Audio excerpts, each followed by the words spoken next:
For years, Julia had devoted herself to caring for her disabled husband, all while carrying their unborn child.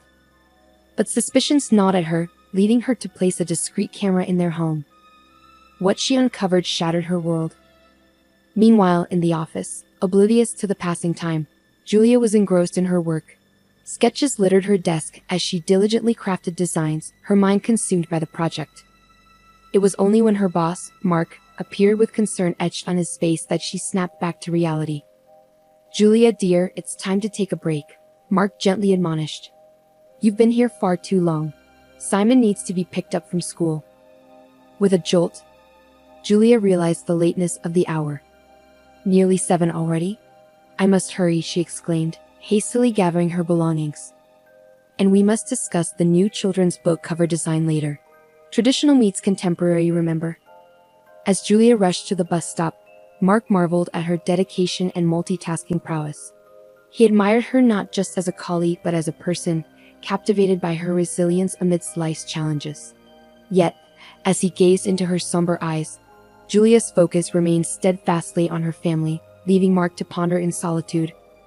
Rushing into the Karate Academy, Julia found Simon anxiously waiting in the changing room. He sighed with relief upon seeing her, expressing his worry. "Mom, I thought you forgot about me. Everyone else's parents have already picked them up." Embracing him tightly, Julia apologized. "I'm so sorry, sweetheart. Work held me up. Let's head home now. How was school? Did you get a lot of homework?" As they made their way home, Simon shared proudly that he had finished his homework while waiting. Julia praised his responsibility. "You're truly remarkable, my dear. Always so dependable and excelling in school. I'm incredibly lucky to have you."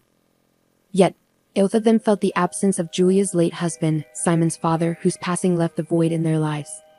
Upon their return, they found Octavio, Julia's current husband, reclined on the couch, visibly irritated, flipping through TV channels. He grumbled, "Took you long enough. I've been starving since lunch. Nobody cares about me. I'm just a burden." Worried, Julia inquired about Octavio's well-being. "Why are you speaking like this? Is your leg bothering you? I'll whip up dinner quickly and prepare a compress for you, I promise."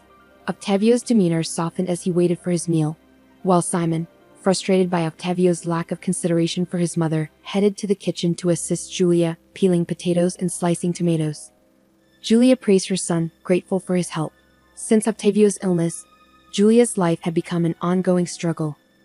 Balancing the care of her son, the demands of her job, and the needs of her sick husband left her with no time for herself, perpetually drained and exhausted. In the workplace, Julia commanded deep respect and admiration from her colleagues. Her dedication was unwavering, infused with compassion and boundless enthusiasm. But the roots of her story stretch back much further. Julia, the youngest in her family, faced profound loss early in life. Her parents, aged and frail, departed, leaving her feeling adrift in her spacious apartment bedroom.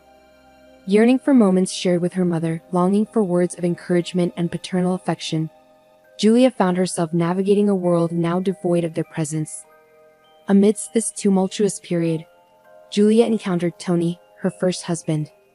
A soldier by profession, Tony's deployments often kept him far from home, punctuated only by brief reprieves. Their love blossomed swiftly, culminating in marriage. Julia stood faithfully by his side, enduring the agonizing stretches of his absence. With the birth of their son Simon, Tony vowed to retire from his perilous occupation. Tragically, that pledge remained unfulfilled. Tony never returned, leaving Julia a widow at the tender age of 25.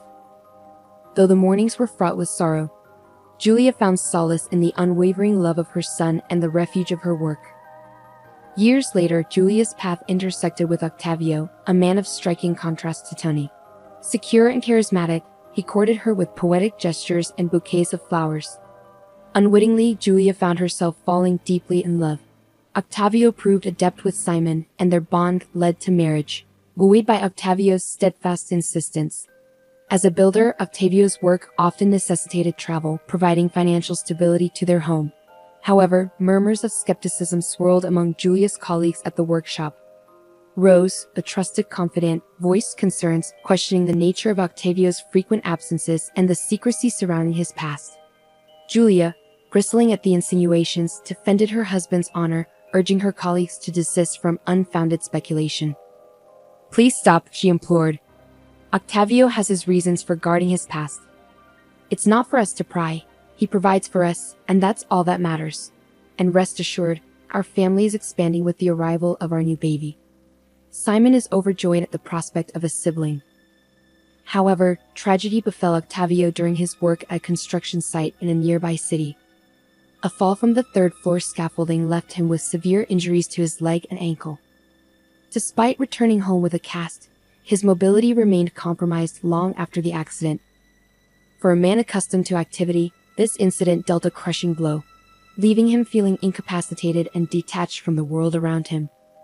Julia, empathetic and supportive, shouldered the burden of household duties, caring for Simon, and assuming sole financial responsibility as Octavio's ability to work waned.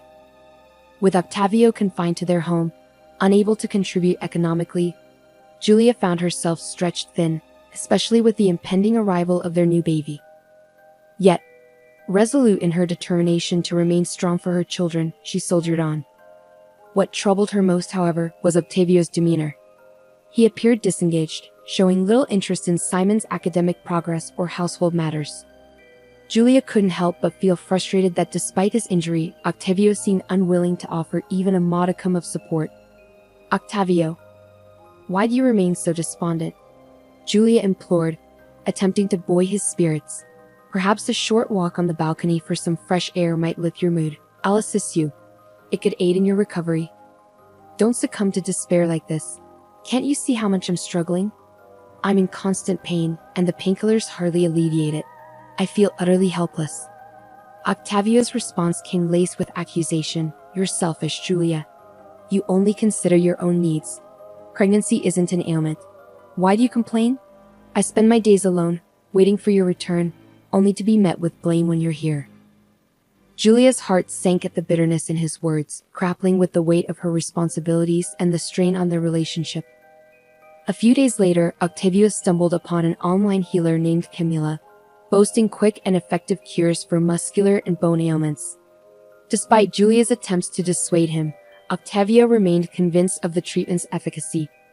Regular visits from Camila ensued, with Octavio claiming a reduction in his pain.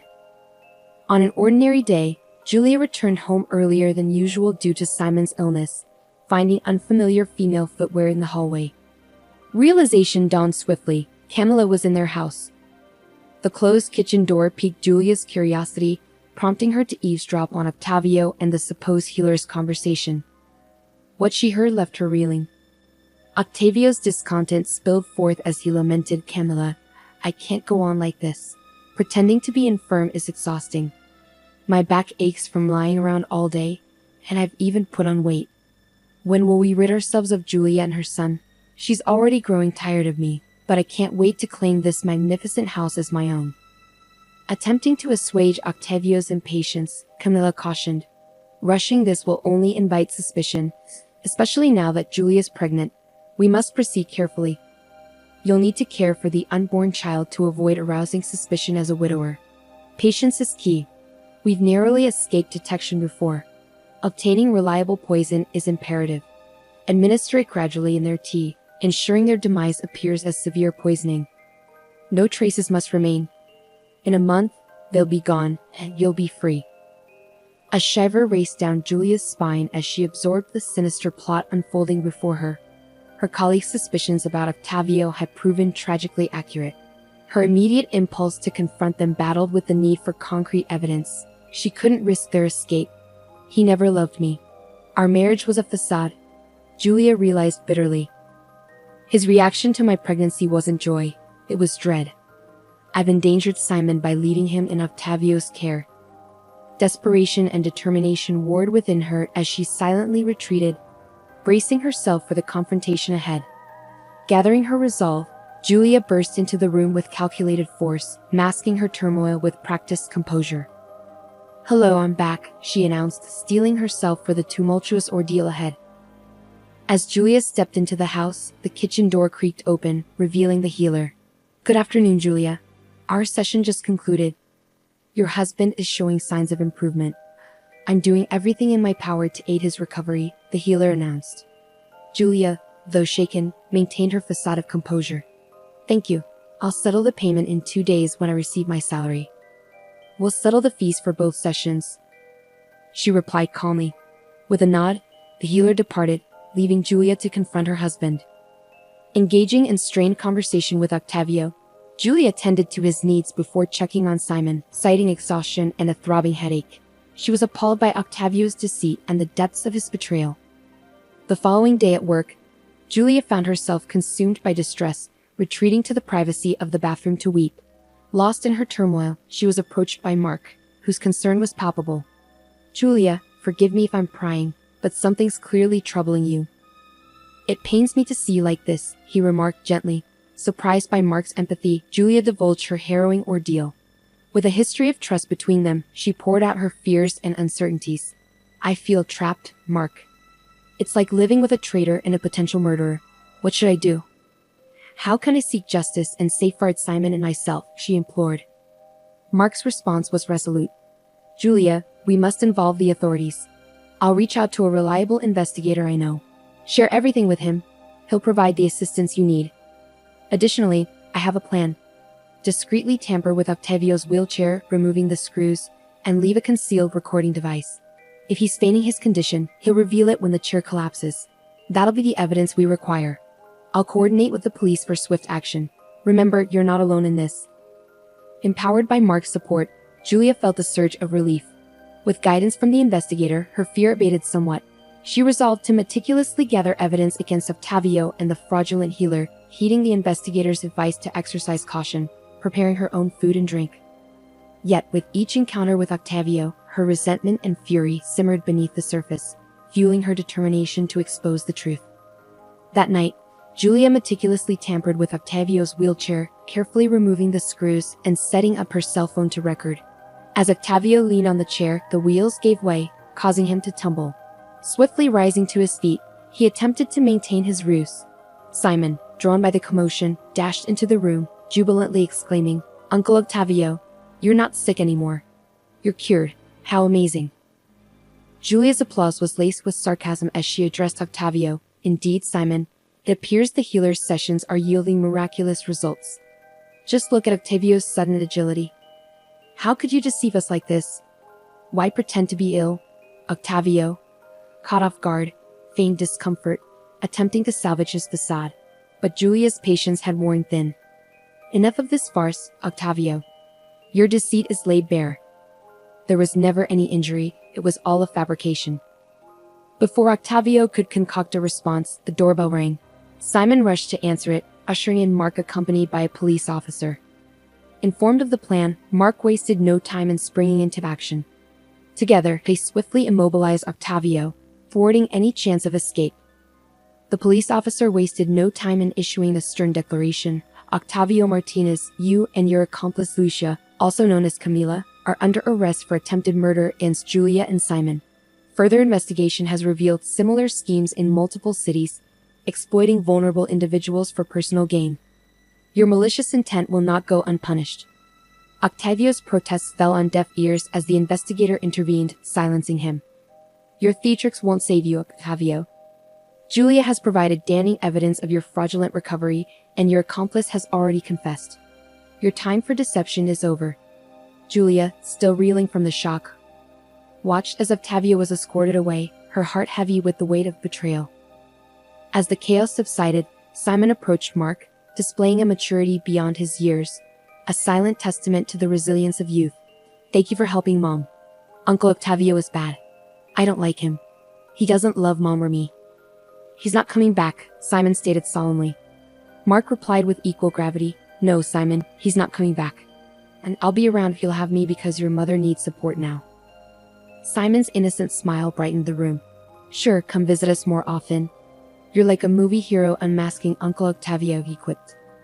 Recognizing the need for privacy, Mark suggested, "How about you watch a cartoon? I need to talk to your mother. It's adult stuff, probably boring for you." Understanding, Simon headed to his room as Mark turned his attention to Julia.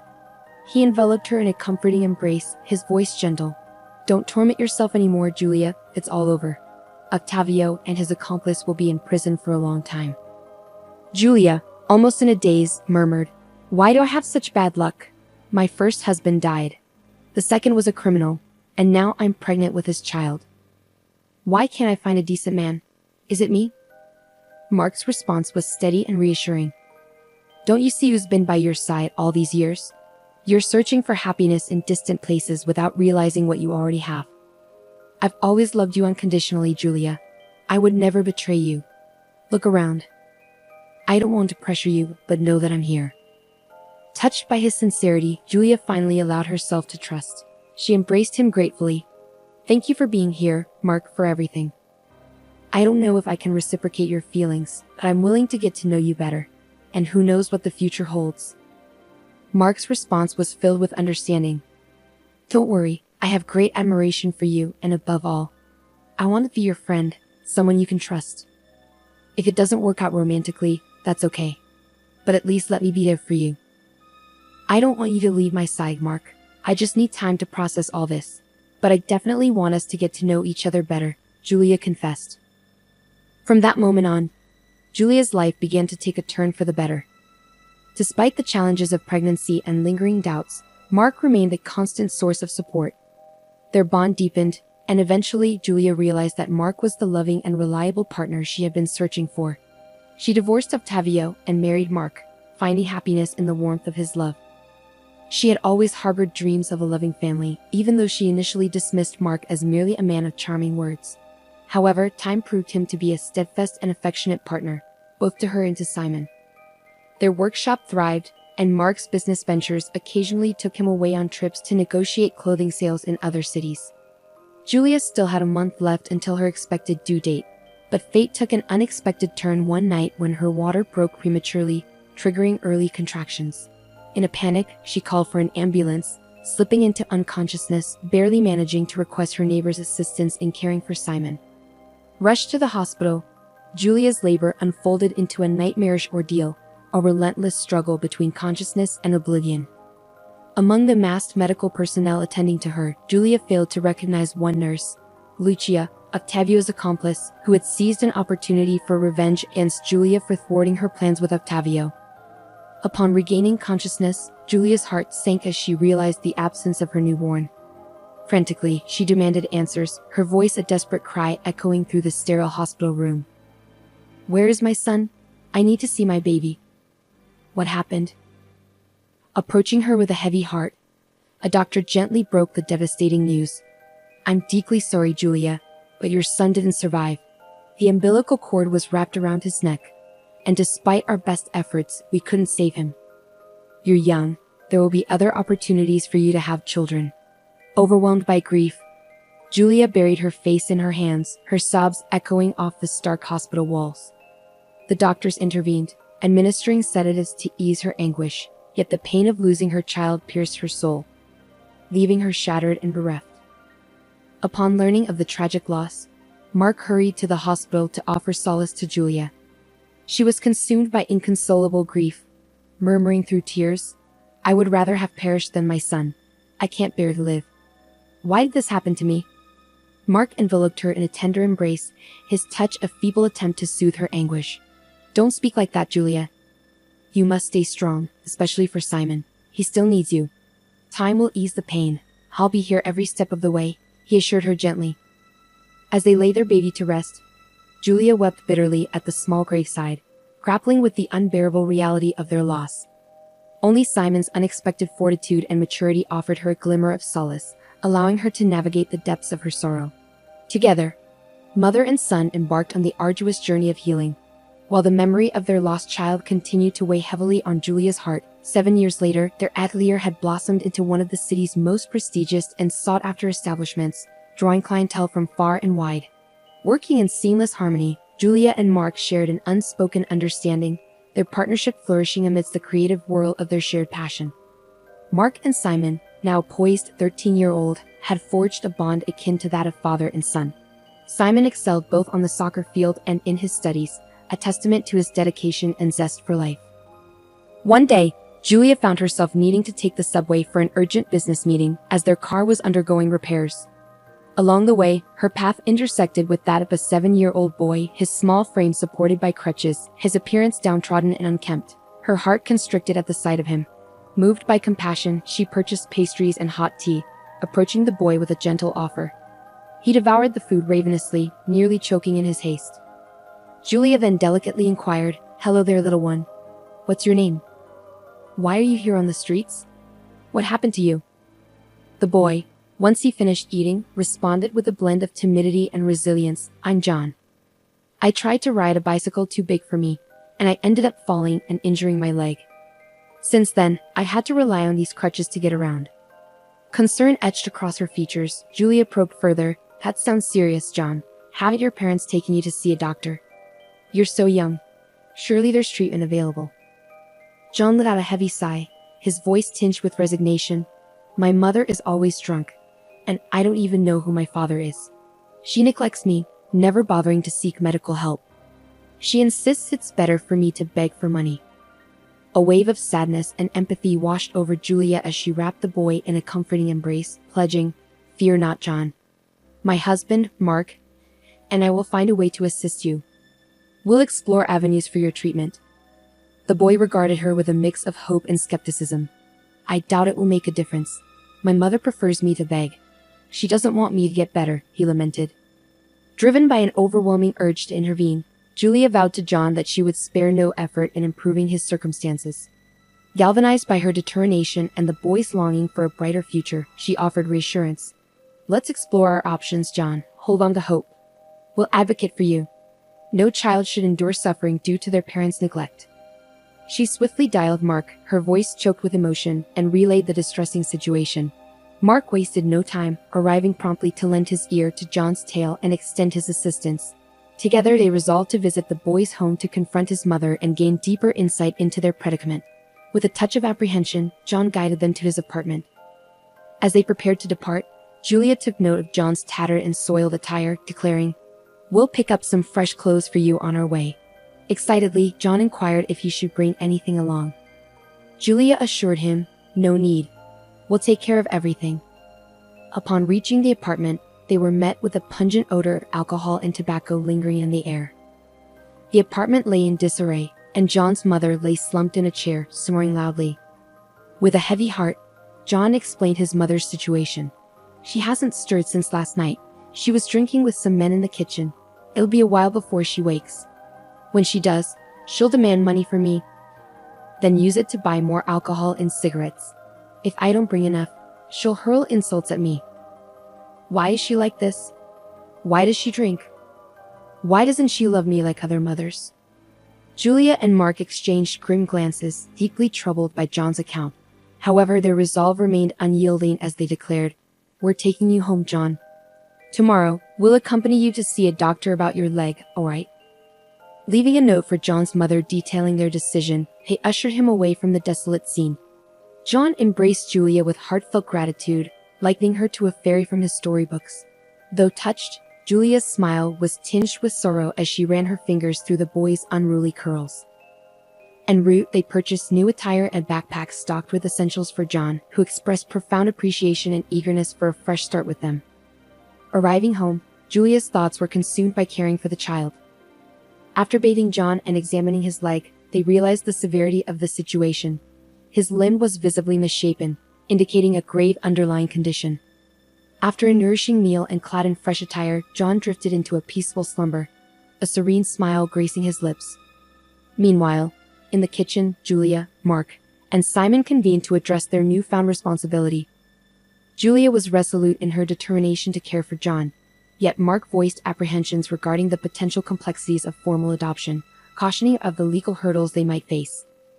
Excited at the prospect of welcoming John into their fold, Simon pledged to be a supportive older brother. Mark interjected, "While I'm in favor of John staying with us, we must acknowledge the legal implications. Adoption is a lengthy and intricate process. Are you prepared for this?"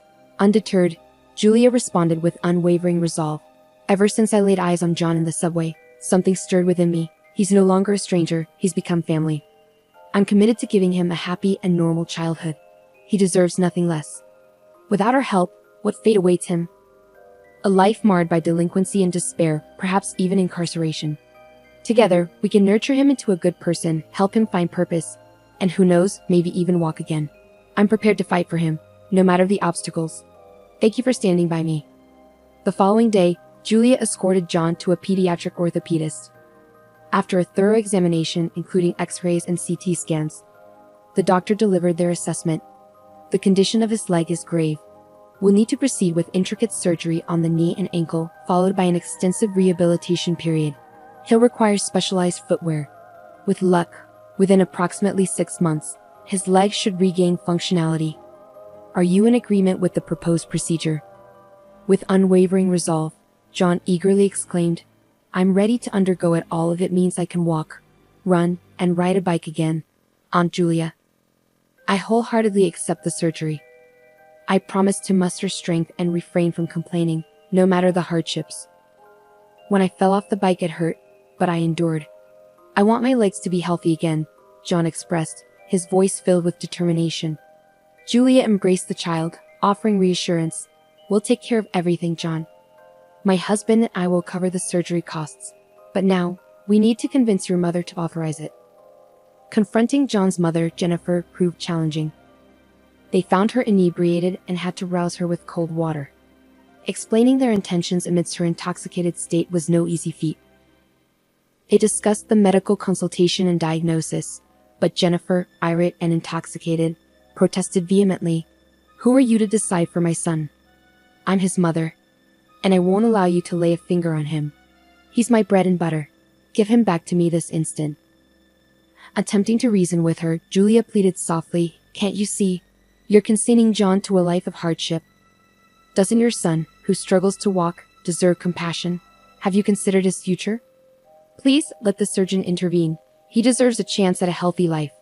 Can't you feel anything as a mother? We'll handle all the expenses. We just need your consent.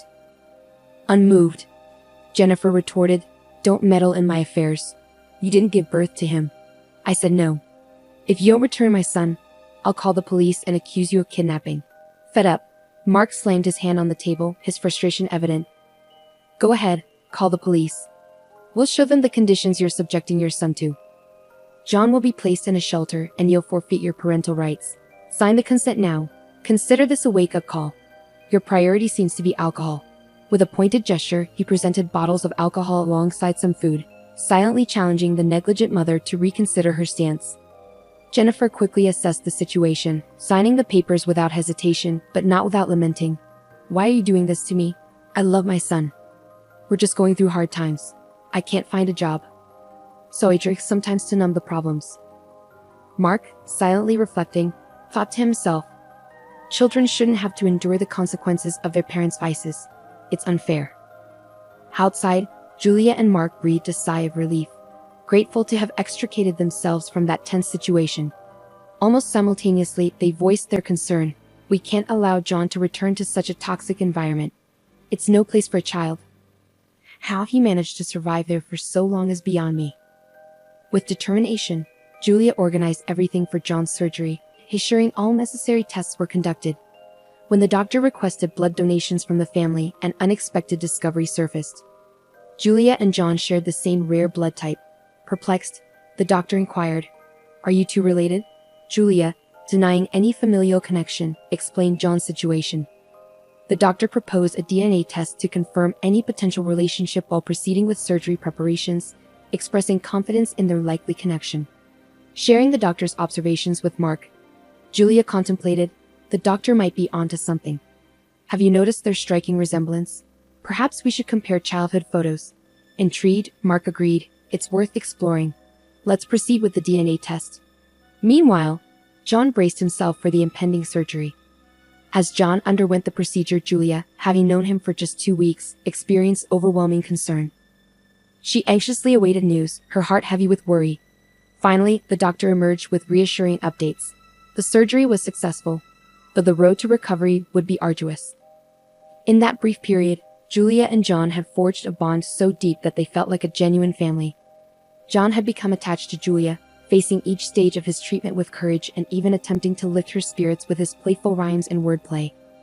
His recovery journey was not just physical but also emotional, filled with hurdles and moments of revelation. Julia accompanied him through it all, her heart a mixture of anxiety and hope. Witnessing John's resilience during physiotherapy sessions filled her with admiration. He approaches each exercise and procedure with such determination. Even when the pain and exhaustion seem overwhelming, Julia often remarked, offering him a reassuring smile as she held his hand during their sessions. During this time, Julia couldn't shake off the thought of their shared rare blood type. As they lay in bed at night, she contemplated the possibility of some distant familial connection. Perhaps he's a distant cousin, she mused, attempting to unravel a family mystery she hadn't known existed. Sensing his wife's introspection, Mark inquired, "What's on your mind, Julia?" She sighed softly, responding, "Just pondering the unexpected twists life throws our way, Mark.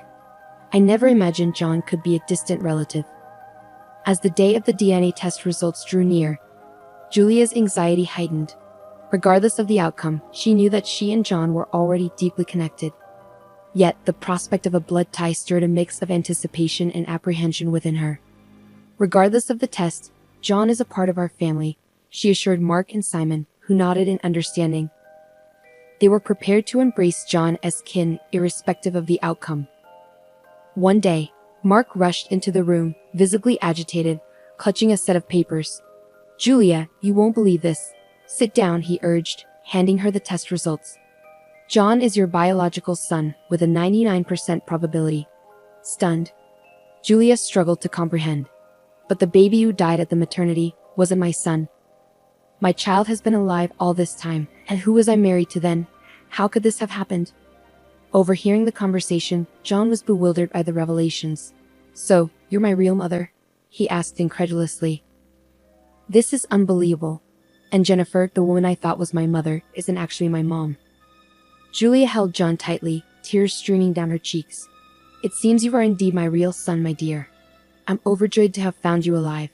They told me you had passed away. Please forgive me, I didn't know. We'll uncover the truth about what happened. I promise I'll never leave you again, my little ray of sunshine." In the subsequent legal proceedings, Julia was officially recognized as John's biological mother, and Jennifer, the neglectful mother, lost her parental rights. When Jennifer realized she would lose her benefits, she suddenly remembered John, begging for him to return, feigning love and longing. However, John remembered the mistreatment and neglect vividly.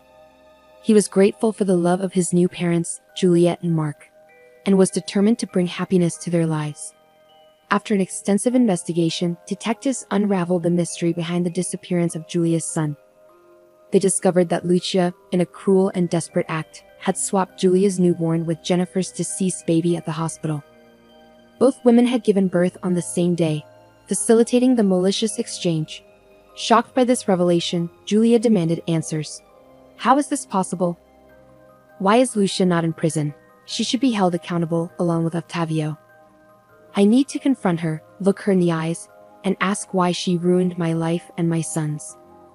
The detective, with a grave expression, informed her, life has its own way of meting out justice. Lucia is now confined to an asylum, battling a terminal illness. She spends her days alone, without visitors, enduring immense suffering. And to complete the picture, Octavio succumbed to tuberculosis in prison. These words made Julia realize that, in some way, Lucia was already facing the consequences of her actions, isolated and forgotten in her final days. Upon arriving home, Julia was greeted by a heartwarming scene. Simon and John were engrossed in a playful game, while the savory aroma of Mark's tortilla filled the air. Their faces lit up at the sight of her. "Mom, you're back. We missed you. Is everything okay?" "You look a bit worried," John remarked, perceptive to Julia's expression. Seated at the table with her beloved family, Julia opened up about her emotions. "Today, I'm reminded of how incredibly blessed I am. I have 2 amazing sons, a husband who's my rock, and a fulfilling job. I truly feel fortunate." As Mark served dinner, he chimed in, "I'm glad you recognize our blessings. Remember, we're always here for you." The dinner conversation was animated, filled with laughter and dreams for the future. John, now fully integrated into the family, shared in the joy. In their home, where love prevailed, everything felt harmonious. Together, they had weathered storms and overcome obstacles. Now, with the shadows of the past behind them, they looked forward to a future brimming with happiness and unity. Their life, rich with love and companionship, marched onward, leaving darkness behind and paving the way for days of joy and fulfillment. If you enjoyed this story, we'd appreciate a like and a subscribe to our channel. Your support enables us to continue sharing incredible stories almost daily. Don't miss out on the next captivating tale coming your way. Thank you for being a part of our journey. Until next time.